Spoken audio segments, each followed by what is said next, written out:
اگر آج تمہارے دل کے بیک گراؤنڈ میں ایک نامعلوم سی اداسی چھانے لگے اور تم خوف اور انجانے وسوسوں کی گرفت میں آ چکے ہو، تو یہ دو باتیں اچھے سے جان لو۔ ایک روایت میں ثابت ہے کہ ناخوشگواریوں میں ہی خوشگواریاں پوشیدہ ہوتی ہیں، اور مصیبتوں سے ہی وہ عجائب اور اچھے نتائج برآمد ہوتے ہیں جن کا تم کبھی تصور بھی نہیں کر سکتے۔ اکثر تو یوں بھی ہوتا ہے کہ وہ بچانے والی چیزوں کو دیکھ کر ڈرتا ہے، اور کبھی کبھی بے خبری میں مبتلا مصیبت کرنے والی چیزوں کو ہی اپنا ہمسفر بنا لیتا ہے۔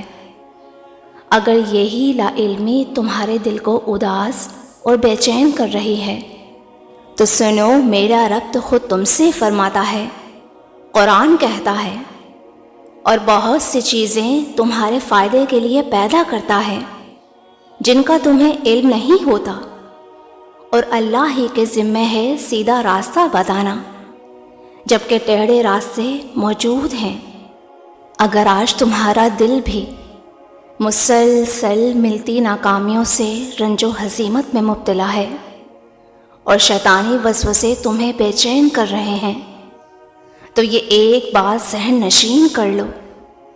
جانتے ہو، جب شیطان تمہیں اپنے راستے پر لانا چاہتا ہے نا، تو وہ تمہیں تکلیف دہ باتوں اور گرنے والے واقعات کو بھولنے نہیں دیتا، اور اس کی پہلی ترجیح تو یہ ہے کہ تمہیں غم دینے والی چیزوں میں مبتلا کر کے تمہاری صلاحیتوں کو کھا جائے، تاکہ تم کمزور پڑ کے اپنے رب سے ہی مایوس ہو جاؤ۔ مولانا رومی کیا خوب فرماتے ہیں، اللہ کی رحمت سے مایوس ہونا تو بالکل ایسے ہی ہے جیسے کسی بھرے خزانے کی چابی کو اپنے ہاتھوں سے ہی سمندر میں پھینک دینا، جبکہ اللہ کی رحمت کا سمندر تو اتنا بے پایا ہے کہ اس کا ایک قطرہ تمہاری زندگی کو سیراب کر دیتا ہے۔ اور اگر تم دل میں خوف، بزدلی اور گھبراہٹ محسوس کرنے لگے ہو تو اس واقعے کو یاد کرو جب آگ نے حضرت ابراہیم علیہ السلام کو نہیں جلایا، کیونکہ حکم ربانی سے وہی آگ ٹھنڈک اور سلامتی بن گئی۔ سمندر نے موسیٰ علیہ السلام کو نہیں ڈبویا، کیونکہ انہوں نے سچی اور بلند آواز میں اللہ کو پکارا، اور ایک حیران کن معجزہ انہیں بلند مقام تک لے گیا۔ تو تم بھی اپنے موجودہ برے حالات سے اداس نہ ہو جانا، کیونکہ مایوس کن افراد کی نظر کمرے کی دیوار کے اس دروازے تک ہوتی ہے، وہ اس سے باہر نہیں دیکھ پاتے۔ تم اپنے خیالات اور وسوسوں کو بھٹک دو، کیونکہ یہ تفرقات کی وادیوں میں لے جاتے ہیں۔ حضرت عبداللہ بن مسعود رضی اللہ تعالیٰ عنہ فرماتے ہیں کہ میں دہکتا ہوا انگارہ اپنے منہ میں رکھ لوں یہاں تک کہ وہ سرد پڑ جائے، یہ بات مجھے زیادہ پسند ہے بنسبت اس بات کے کہ اللہ کے کسی فیصلے کے متعلق یہ سوچوں کہ کاش ایسا نہ ہوتا۔ تو تم بھی خود کو بے وجہ وسوسوں میں نہ ڈالو، ہو سکتا ہے وہ تمہیں اپنی کرم کی چادر میں لپیٹ کر تم پر صداقت کی روشن راہیں کھولنا چاہتا ہو۔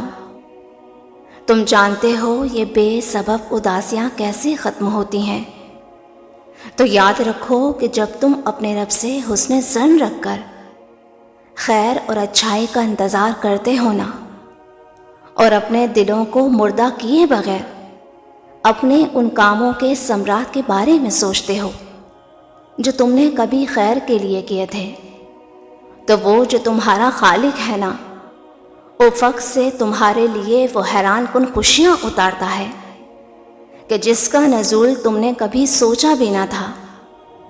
تمہارا رب خود تمہیں اشارہ دے رہا ہے، اور ان قریب تمہارا رب تمہیں پھیر دے گا اس کی طرف جس میں تمہاری خوشی ہے۔ جانتے ہو رب کے احسان کی انتہا کیا ہے، اور وہ کیا چیزیں ہیں جو تمہاری اداسیوں کو خوشیوں میں بدل سکتی ہیں۔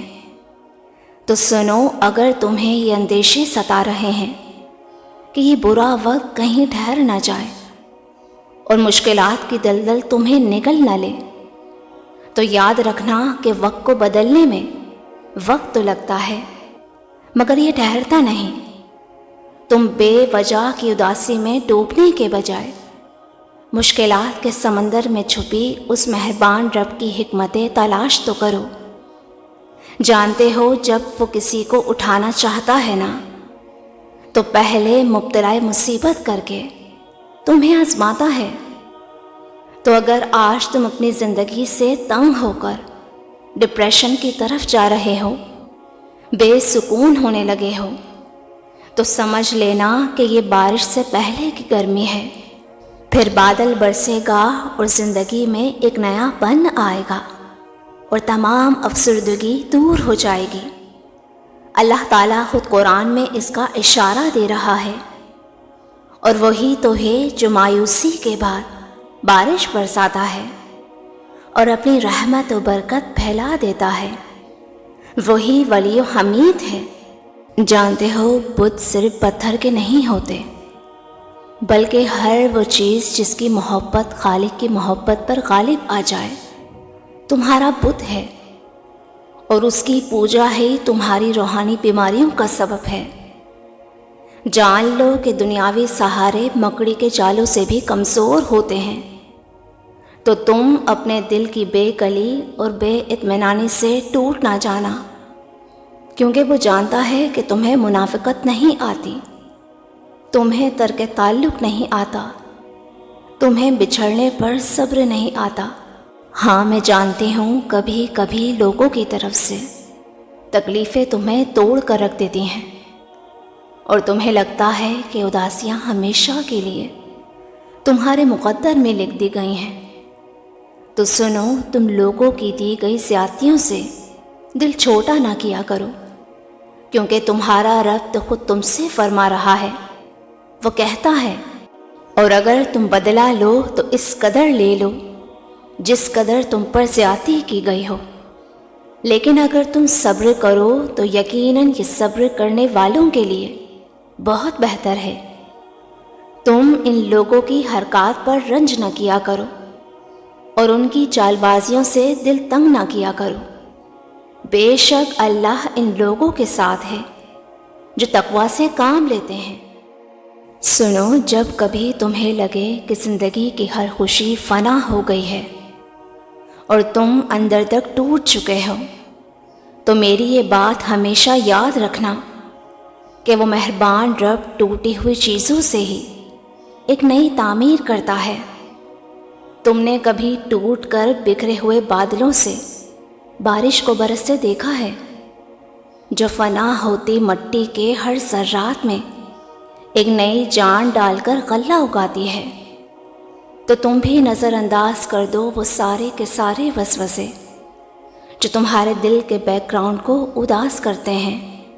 واصف علی واصف فرماتے ہیں، تم اپنے گزرے ہوئے پر افسوس نہ کرو، حسرت و ندامت میں ڈوبے نہ رہو، یہ نہ سوچو کہ گرتی دیوار کو تم بچا لوگے، پانی کو بہنے سے روک دو گے، شیشے کو ٹوٹنے سے بچا لوگے۔ یاد رکھو، ناراضگی چیخ و پکار کے بجائے قضائے الہی کے آگے سر تسلیم خم کر دو، تب اللہ تمہیں مایوس نہیں کرے گا۔ اللہ جو چاہے وہ کر سکتا ہے۔ مطمئن ہو جاؤ، وہ تمہارے سینے کے ہر روگ کا بہترین علاج کر کے بہت جلد تمہاری ہر گمشدہ چیز تمہیں لوٹانے والا ہے۔ ان قریب وہ تم پر اپنی رحمت کی وہ باد نسیم چلائے گا کہ جس کی جلتھل سے تمہارے دل کا آنگن خوشیوں سے بھر جائے گا۔ تم نے اپنے رب کو پکارا ہے نا، تو بے فکر ہو جاؤ، ان قریب وہ تمہاری اداسیوں کے حصار کو توڑ کر خوبصورت چاند ستاروں سے مزین کر کے تم پر سایہ فکن کرنے والا ہے۔